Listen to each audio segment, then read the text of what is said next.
صرف 5 منٹ کا مدرسہ قرآن حدیث کی روشنی میں 18 جمادی الاولیٰ۔ نمبر 1، اسلامی تاریخ۔ شراب کی حرمت۔ اللہ تعالیٰ نے مسلمانوں کو اسلامی ماحول میں زندگی گزارنے اور احکام الہی پر عمل کرنے کے لیے مدینے کا سازگار ماحول عطا کیا تاکہ زمانہ جاہلیت کی تمام رسموں اور بری عادتوں کو ختم کر کے اسلامی معاشرے کا عملی نمونہ دنیا کے سامنے آ جائے۔ ان کی سب سے بری عادت شراب نوشی تھی۔ اس کی محبت اربوں کی گھٹی میں پڑی ہوئی تھی، چنانچہ شراب اور جوئے کے بارے میں پہلا حکم 3 ہجری میں نازل ہوا کہ اس میں بھلائی کے مقابلے میں برائی اور گناہ زیادہ ہیں، حتیٰ کہ عقل و ہوش تک کو ختم کر دیتی ہے۔ چنانچہ بعض لوگوں نے اسے چھوڑ دیا۔ پھر دوسرا حکم نازل ہوا کہ شراب اور نشے کی حالت میں نماز کے قریب بھی مت جاؤ۔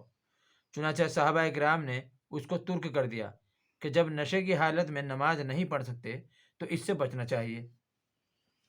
پھر شراب کے متعلق سورہ مائدہ کی 3 آیت نازل ہوئی، اس میں قطعی طور پر شراب کو حرام قرار دے دیا گیا۔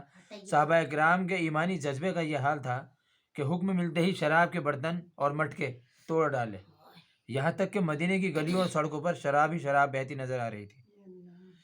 نمبر 2، حضور صلی اللہ علیہ وسلم کا معجزہ۔ حضرت ثابت رضی اللہ تعالیٰ عنہ کے لیے پیشین گوئی۔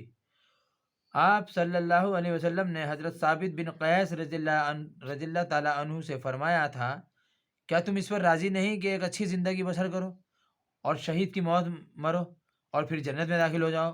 تو حضرت ثابت رضی اللہ تعالیٰ عنہ نے فرمایا، یا رسول اللہ، ہاں، کیوں نہیں؟ چنانچہ حضرت ثابت رضی اللہ تعالیٰ عنہ نے اچھی زندگی بسر کی اور پھر اللہ کی راہ میں شہید ہو گئے اور اپنے مولا سے جا ملے۔ نمبر 3، ایک فرض کے بارے میں۔ وراثت میں لڑکی کا حصہ۔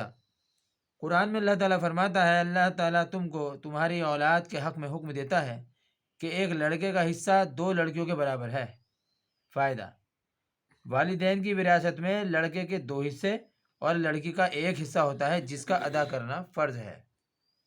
نمبر 4، ایک سنت کے بارے میں۔ فساد کرنے والوں پر غلبہ پانے کی دعا۔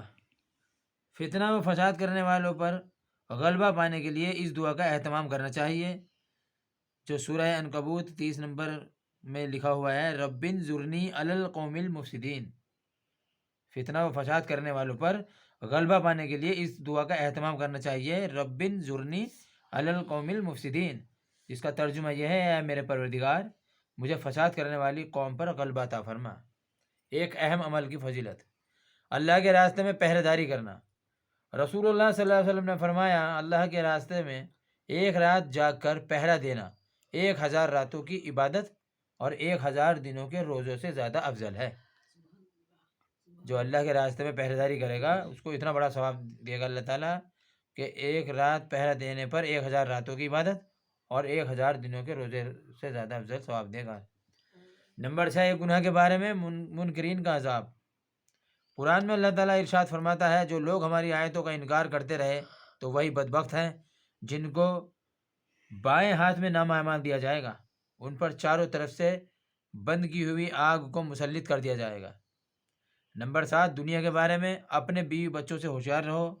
قرآن میں اللہ تعالیٰ ارشاد فرماتا ہے، اے ایمان والو، تمہاری بعض بیویاں اور بعض اولاد تمہارے حق میں دشمن ہیں تو تم ان سے ہوشیار رہو۔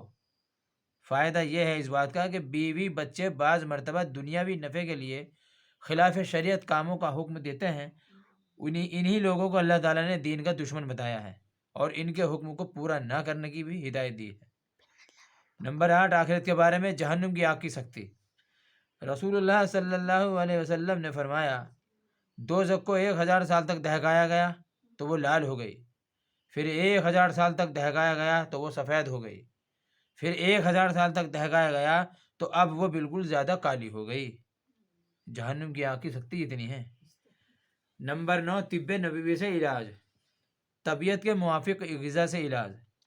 رسول اللہ صلی اللہ علیہ وسلم نے فرمایا، جب مریض کوئی چیز کھانا چاہے تو اسے کھلاؤ۔ فائدہ: جو غذا چاہت اور طبیعت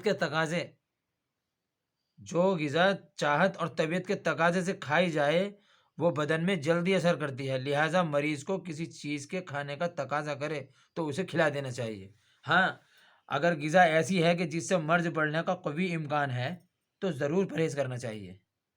نمبر 10، نبی صلی اللہ علیہ وسلم کی نصیحت۔ رسول اللہ صلی اللہ علیہ وسلم نے ارشاد فرمایا، جو آدمی اللہ اور یوم آخرت پر ایمان رکھتا ہو اسے اپنے مہمان کا اکرام کرنا چاہیے۔ ایک دن وہ رات کی خدمت اس کا جائز حق ہے، اور اس کی دعوت و مہمان نوازی 3 دن ہے۔ اس کے بعد کی میزبانی اس کے لیے صدقہ ہے، اور مہمان کے لیے زیادہ دن ٹھہر کر میزبان کو تنگی میں مبتلا کرنا جائز نہیں ہے۔